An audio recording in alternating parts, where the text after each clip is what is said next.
ಬೆಂಗಳೂರಿನ ಜಗಜೀವನ್ ರಾಮ್ ನಗರದಲ್ಲಿ ಓಂ ಶಕ್ತಿ ಮಾಲಾಧಾರಿಗಳ ಮೇಲೆ ಕಿಡಿಗೇಡಿಗಳು ಕಲ್ಲು ತೂರಾಟ ನಡೆಸಿರುವ ಘಟನೆ ತೀವ್ರ ಸ್ವರೂಪ ಪಡೆದಿದೆ. ಘಟನೆ ಸಂಬಂಧ 3 ಅಪ್ರಾಪ್ತರನ್ನ ಈಗಾಗಲೇ ಬಂಧಿಸಲಾಗಿದೆ. ಈ ಭಾಗದಲ್ಲಿ ಹಿಂದೂಗಳು ಬದುಕುವುದೇ ಕಷ್ಟ ಆಗಿದೆ ಅಂತ ಆರೋಪಗಳನ್ನು ಅಲ್ಲಿನ ಜನ ಮಾಡ್ತಾ ಇದ್ದು, ವಿಪಕ್ಷ ನಾಯಕರು ಸಹ ಸ್ಥಳಕ್ಕೆ ಬಂದು ಸರ್ಕಾರದ ವಿರುದ್ಧ ಕಿಡಿಕಾರಿದ್ದಾರೆ.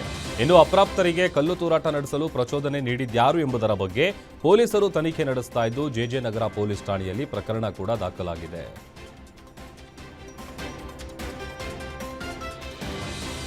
ಓಂ ಶಕ್ತಿ ಮಾಲಾಧಾರಿಗಳ ಮೇಲೆ ಕಲ್ಲು ತೂರಾಟದ ಪ್ರಕರಣ ಹಿನ್ನೆಲೆ ರಾಜ್ಯ ಕಾಂಗ್ರೆಸ್ ಸರ್ಕಾರದ ವಿರುದ್ಧ ವಿಪಕ್ಷ ನಾಯಕ ಆರ್ ಅಶೋಕ್ ತೀವ್ರ ವಾಗ್ದಾಳಿ ನಡೆಸಿದರು.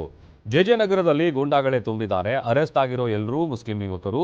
ಮದ್ರಾಸದಲ್ಲಿ ಇವರೆಲ್ಲರಿಗೂ ಟ್ರೈನ್ ಮಾಡಿ ಕಳಿಸಿರ್ತಾರೆ. ನಮಗೆ ಸರ್ಕಾರದ ಮೇಲೆ ನಂಬಿಕೆ ಇಲ್ಲ. ಪೊಲೀಸರು ತನಿಖೆ ಮಾಡಿ ಸೂಕ್ತ ಕ್ರಮ ಕೈಗೊಳ್ಳಬೇಕು ಅಂತ ವಿಪಕ್ಷ ನಾಯಕ ಆರ್ ಅಶೋಕ್ ಆಗ್ರಹಿಸಿದ್ದಾರೆ.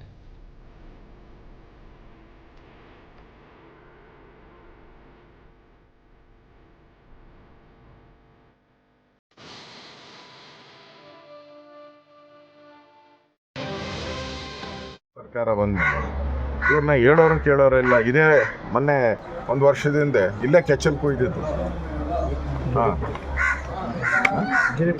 ಗಿರಿಪುರ ಇಲ್ಲೇ ಚಾಮರಾಜಪೇಟೆಯಲ್ಲಿ ಗಿರಿಪುರದಲ್ಲೇ ಈ ಹಸುಗಳ ಕೆಚ್ಚಲನ್ನು ಕೊಯ್ದು ಅನ್ಯಾಯ ಮಾಡೋದು. ನಾವೆಲ್ಲ ಬಂದು ಪ್ರತಿಭಟನೆ ಮಾಡಿದ್ವಿ. ಅಷ್ಟಾದಮೇಲೆ ಈಗ ಅವರೆಲ್ಲ ಬಂದು ಆರಾಮಾಗಿ ಮನೆಗಿದ್ದಾರೆ. ಅವ್ರಿಗೆ ಬೇಲ್ ಕೊಡೋ ಗ್ಯಾಂಗೇ ಇದೆ. ಇವರಿದಾರಲ್ಲ ಟೆರರಿಸ್ಟ್ಗಳು, ಪಾಕಿಸ್ತಾನದವರು, ಬಾಂಗ್ಲಾದೇಶದವರು, ಅವರೆಲ್ಲ ಇವ್ರಿಗೆಲ್ಲ ದುಡ್ಡು ಕಳಿಸ್ತಾರೆ. ಅವ್ರಿಗೆ ಬೇಲ್ ಕೊಟ್ಟು ನೋಡಿ, ಇವಾಗ ಬೇಲ್ ತಗೊಂಡು ಆರಾಮಾಗಿದ್ದಾರೆ. ಸ್ವಲ್ಪ ಹಿಂದೆ ಬನ್ನಿ,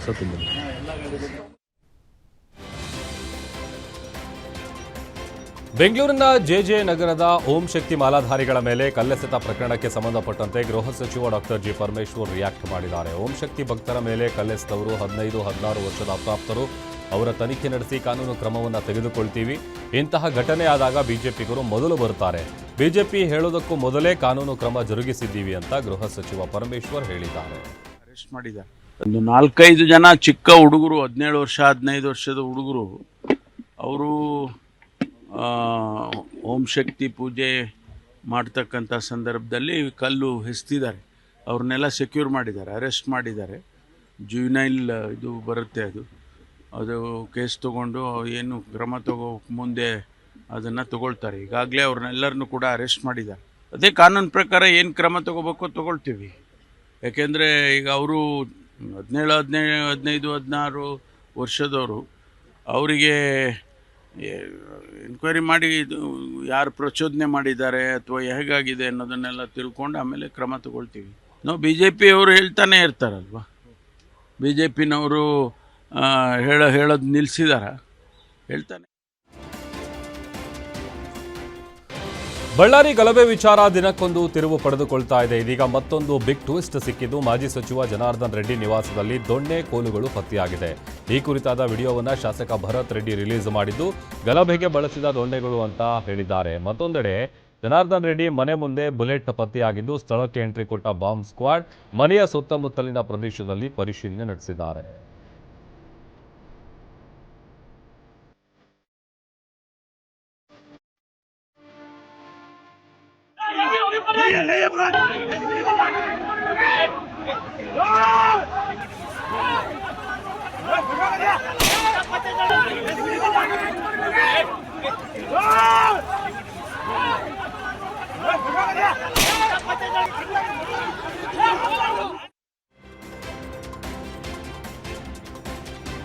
ಇನ್ನು ಬಳ್ಳಾರಿ ಗುಂಡೇಟು ಪ್ರಕರಣ ಸಂಬಂಧ ಪೊಲೀಸರ ತನಿಖೆ ವಿರುದ್ಧ ಗಾಲಿ ಜನಾರ್ದನ ರೆಡ್ಡಿ ಆಕ್ರೋಶ ಹೊರಹಾಕಿದ್ದಾರೆ. ಘಟನೆ ನಡೆದು 5 ದಿನಗಳಾದ ನಂತರ ಬಾಂಬ್ ಸ್ಕ್ವಾಡ್ ಬಂದಿದೆ.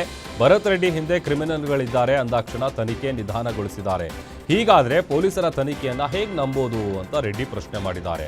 ಅಲ್ಲದೆ DCM DKಶಿ ಅವರು ಕ್ರಿಮಿನಲ್ಗಳಿಗೆ ಸಪೋರ್ಟ್ ಮಾಡ್ತಿದ್ದಾರೆ. ರೆಡ್ಡಿಗೆ ಸೆಕ್ಯೂರಿಟಿ ಬೇಕು ಅಂದ್ರೆ ಚೀನಾದಿಂದ ಕರೆಸಿಕೊಳ್ಳಲಿ ಅನ್ನೋದು ಎಷ್ಟು ಸರಿ ಅಂತ ಕಿಡಿಕಾರಿದ್ದಾರೆ.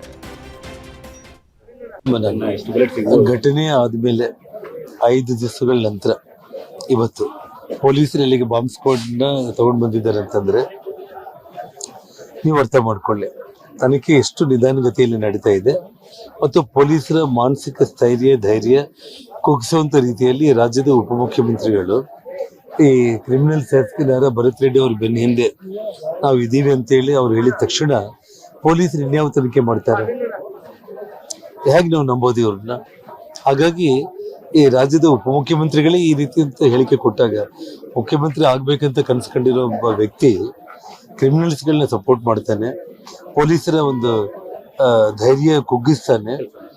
ಜನಾರ್ದನ್ ರೆಡ್ಡಿಗೆ ಸೆಕ್ಯೂರಿಟಿ ಬೇಕಂದ್ರೆ ಅಮೆರಿಕ ಚೈನಾದಿಂದ ಬೇಕಿದ್ರೆ ತಗೊಂಡ್ ಬರ್ಲಿ ಅಂತ ಹೇಳಿ ದುರಹಂಕಾರದ ವ್ಯಂಗ್ಯದ ಮಾತುಗಳನ್ನ ಮಾತಾಡ್ತಾರೆ ಅಂತಂದ್ರೆ ಈ ಮನುಷ್ಯ ನಾಳೆ ಈ ರಾಜ್ಯದ ಮುಖ್ಯಮಂತ್ರಿ ಆದ್ರೆ ಈ ರಾಜ್ಯದ ಜನರ ಗತಿ ಏನಾಗ್ಬೇಕು? ಹಾಗಾಗಿ ಪೊಲೀಸರಿಗೆ ಇವಾಗ ಒಂದು ಬುಲೆಟ್ ಸಿಕ್ಕಿದೆ ಅಂತ ಹೇಳಿ ಹೇಳಿದ್ದಾರೆ. 5 ದಿನಗಳಿಗೆ 40 ಬುಲೆಟ್ಗಳು ಎಲ್ಲೆಲ್ಲಿ ಬಾಯಿ ಆಗಿರುತ್ತೆ, ಪೊಲೀಸರೇ ಎತ್ತಾಕೊಂಡು ಹೋಗಿರ್ತಾರೆ ಅನ್ನೋ ಅನುಮಾನ ನನಗಿದೆ. ಘಟನೆ ಆದ್ಮೇಲೆ 5 ದಿವಸಗಳ ನಂತರ ಇವತ್ತು ಬಳ್ಳಾರಿಯಲ್ಲಿ ಗುಂಡೇಟು ವಿಚಾರಕ್ಕೆ ಮಾಜಿ ಸಂಸದ ಪ್ರತಾಪ್ ಸಿಂಹ ಸರ್ಕಾರದ ವಿರುದ್ಧ ಆಕ್ರೋಶ ಹೊರಹಾಕಿದ್ದಾರೆ. ಮೈಸೂರಿನಲ್ಲಿ ಮಾತನಾಡಿರೋ ಸಿಂಹ, ಸಿಎಂ ಸಿದ್ದರಾಮಯ್ಯ ಅವರೇ, ನಿಮ್ಮ ಸುತ್ತಲೂ ಎಂಥವರನ್ನ ಸಾಕಿಕೊಂಡಿದ್ದೀರಾ ನೋಡಿ, ಜೀವ ತೆಗೆಯುವವರನ್ನ ಸಾಕೊಂಡಿದ್ದೀರಾ. ಭರತ್ ರೆಡ್ಡಿಯ ಈ ವರ್ತನೆಗೆ ಭರತ್ ರೆಡ್ಡಿ ಮಾತ್ರ ಕಾರಣ ಅಲ್ಲ, ಅಂಥವರನ್ನ ಸಾಕಿಕೊಂಡಿರುವವರ ತಪ್ಪು ಕೂಡ ಇದೆ. ಭರತ್ ರೆಡ್ಡಿಯ ವರ್ತನೆಯನ್ನ ನಾಗರಿಕ ಸಮಾಜ ಸಹಿಸಿಕೊಳ್ಳೋದಿಲ್ಲ ಅಂತ ವಾಗ್ದಾಳಿ ನಡೆಸಿದ್ದಾರೆ. ಕೋಗಿಲು ಕ್ರಾಸ್ನಲ್ಲಿ ಅಕ್ರಮ ಮನೆ ತೆರವು ಪ್ರಕರಣದಲ್ಲಿ ನಿರಾಶ್ರಿತರಿಗೆ ಮನೆ ಹಂಚಿಕೆ ಮತ್ತಷ್ಟು ವಿಳಂಬವಾಗುವ ಸಾಧ್ಯತೆ ಇದೆ. ಈ ಹಿಂದೆ ಸಿಎಂ ಸಿದ್ದರಾಮಯ್ಯ ಜನವರಿ 1ರಂದು ನಿರಾಶ್ರಿತರಿಗೆ ಮನೆ ಕೊಡ್ತೀವಿ ಎಂದಿದ್ರು. ಆದರೆ ಸಚಿವ ಕೃಷ್ಣ ಬೈರೇಗೌಡ ನೇತೃತ್ವದಲ್ಲಿ ಸಭೆ ನಡೆದ ಬಳಿಕ ಫೈನಲ್ ಆಗಲಿದ್ದು ಮನೆ ಹಂಚಿಕೆ ತಡವಾಗುವ ಸಾಧ್ಯತೆ ಇದೆ. ಕಂದಾಯ ಇಲಾಖೆ ಅಧಿಕಾರಿಗಳ ಜೊತೆ ಸಭೆ ನಡೆಸಿ ಆ ಬಳಿಕ ದಿನಾಂಕ ನಿಗದಿ ಮಾಡಲಿದ್ದಾರೆ.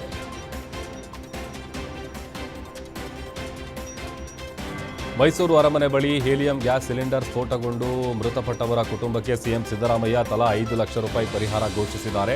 ಡಿಸೆಂಬರ್ 25ರಂದು ಅರಮನೆಯ ಮುಂಭಾಗ ಹೀಲಿಯಂ ಗ್ಯಾಸ್ ಬ್ಲಾಸ್ಟ್ ಆದ ಪರಿಣಾಮ ಓರ್ವ ಸಾವನ್ನಪ್ಪಿದ್ದು 3 ಗಂಭೀರವಾಗಿ ಗಾಯಗೊಂಡಿದ್ದರು. ಬಳಿಕ ಆಸ್ಪತ್ರೆಯಲ್ಲಿ ಚಿಕಿತ್ಸೆ ಫಲಿಸದೆ 2 ಸಾವನ್ನಪ್ಪಿದ್ರು. ಈ ಸ್ಫೋಟ ಪ್ರಕರಣವನ್ನ ಎನ್ಐಎ ತನಿಖೆ ನಡೆಸ್ತಾ ಇದೆ. ಈ ಹಿನ್ನೆಲೆ ಮೃತರ ಕುಟುಂಬಕ್ಕೆ ಇಂದು ಮೈಸೂರಿನಲ್ಲಿ ಸಿದ್ದರಾಮಯ್ಯ ಪರಿಹಾರ ಘೋಷಣೆ ಮಾಡಿದ್ದಾರೆ.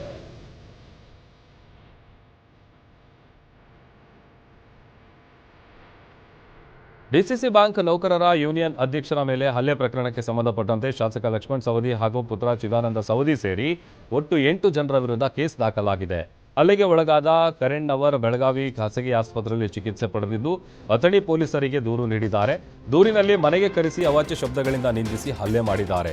ಶಾಸಕ ಲಕ್ಷ್ಮಣ ಸವದಿ ಕಪಾಳಕ್ಕೆ ಹೊಡೆದಿದ್ದಾರೆ. ಪುತ್ರ ಚಿದಾನಂದ ಸವದಿ ಬಲವಾಗಿ ಸೊಂಟಕ್ಕೆ ಒದ್ದಿದ್ದಾನೆ. ಆಗ ನೆಲಕ್ಕೆ ಬಿದ್ದ ನನ್ನ ಮೇಲೆ 7ರಿಂದ 8 ಜನರು ಸೇರ್ಕೊಂಡು ಹಲ್ಲೆ ನಡೆಸಿದ್ದಾರೆ ಅಂತ ಉಲ್ಲೇಖ ಮಾಡಿದ್ದಾರೆ.